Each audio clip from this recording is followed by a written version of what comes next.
Bilang bahagi ng patuloy ng kampanya ng pambansang pulisya sa pagbibigay kaalaman sa kabataan, nagsagawa ng lecture ukol sa Emergency 911, anti-bullying at anti-fake news para sa mga mag-aaral ng Tugigaraw West Central School, Tugigaraw City.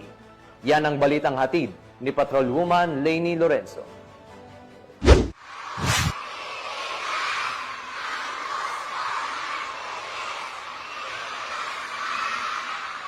Sa patuloy na pagpapaigting ng kampanya ng pambansang pulisya laban sa krimen at maling impormasyon, nagsagawa ng lecture ang Cagayan Police Provincial Office sa pangunguna ni Police Captain Sheila Joy N. Fronda, Assistant Chief, Police Community Affairs and Development Unit, katuwang ang Regional Community Affairs and Development Unit sa pamumuno naman ni Police Major Sharon C. Malilin, Chief, Regional Public Information Office at ang Tugigaraw Component City Police Station sa Tugigaraw West Central School, Tugigaraw City, nito lamang ika-27 ng Agosto taong kasalukuyan.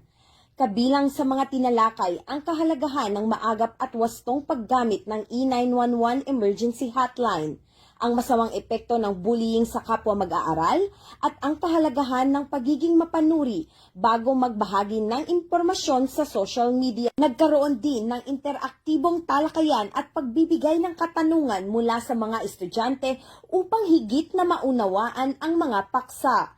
Layunin ng naturang aktibidad na palawakin ang kaalaman ng mga guro at mag-aaral hinggil sa tamang paggamit ng PNP E911 hotline, pagbibigay diin sa mga hakbang laban sa pambubuli at pagpapalaganap ng kaalaman ukol sa mga panganib na dulot ng fake news. Sa pamamagitan ng programang ito, layunin ng PNP na patuloy na makipag-ugnayan sa mga paaralan upang palakasin ang kamalayan, disiplina at kaligtasan ng kabataan.